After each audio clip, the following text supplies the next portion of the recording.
Andrew, we've been talking about this issue. Is it alarmist to say that we could face food shortages? And if it is not, what is the cause? No, it's not alarmist at all. This is exactly right. Everything that we've just heard since your news bulletin is absolutely bang on. And the biggest problem we've got is that DEFRA are more concerned with birds, bees and trees and the environment than they are producing food. And whenever you say anything to DEFRA and say, look, we're heading down a road where we're going to be having to import more food rather than grow our own homegrown food, they don't worry. They said, oh, that's not a problem, we'll just import it, and we must protect the environment. And don't forget, at the minute, the government have an agenda that they want to remove an area of land the size of Lancashire by 2040 and put it into trees and other areas of environmental things to make the countryside look better. Now, that Andrew, area is the equivalent of 440,000 football pitches. It's huge. Andrew, be specific. What's going on at the moment? Why is this winter a particular problem? Why are we talking about food shortages?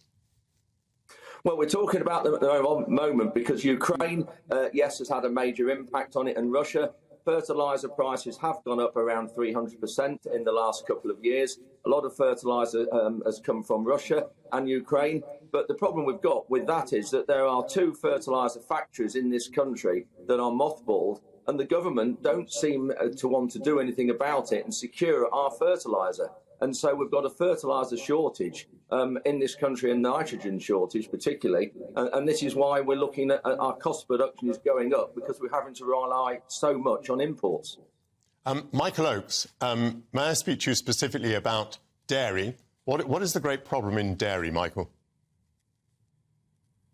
It's a lack of confidence. We saw throughout this summer that the input costs far overtake our sort of returns from dairy, and actually we're back on a tightrope again now. That potentially going into the next summer with the high costs of this winter, we could see production drop again, and that's being mirrored in the poultry sector, the horticultural sector. There's a real lack of confidence, and I think government needs to understand that the long-term implications of businesses actually shrinking and output dropping.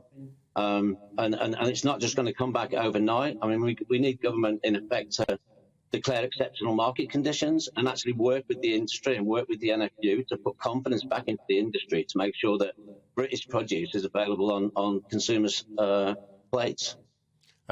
Michael, let me just tell you that we did invite the government to come on the programme. No one was available. We received a very long statement from DEFRA. We can't do justice to it, the Department of Environment, Food and Rural Affairs. But it did include the following. The UK has a large and high resilient food supply chain. The government is in regular contact with the food and farming industries to ensure that they're well prepared for a range of scenarios, and we continue to take all the necessary steps to ensure that people across the country have the food that they need. Michael, what is your reaction to that?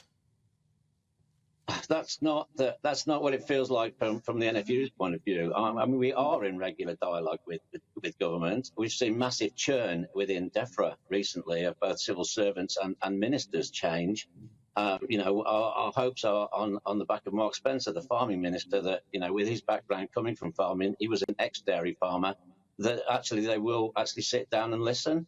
But it's that real lack of confidence within lots of sectors. Horticultural industry aren't restocking their greenhouses when the last crop's gone, because they're not sure, whether there's any margin in the next crop. And the same exactly is happening within poultry sector.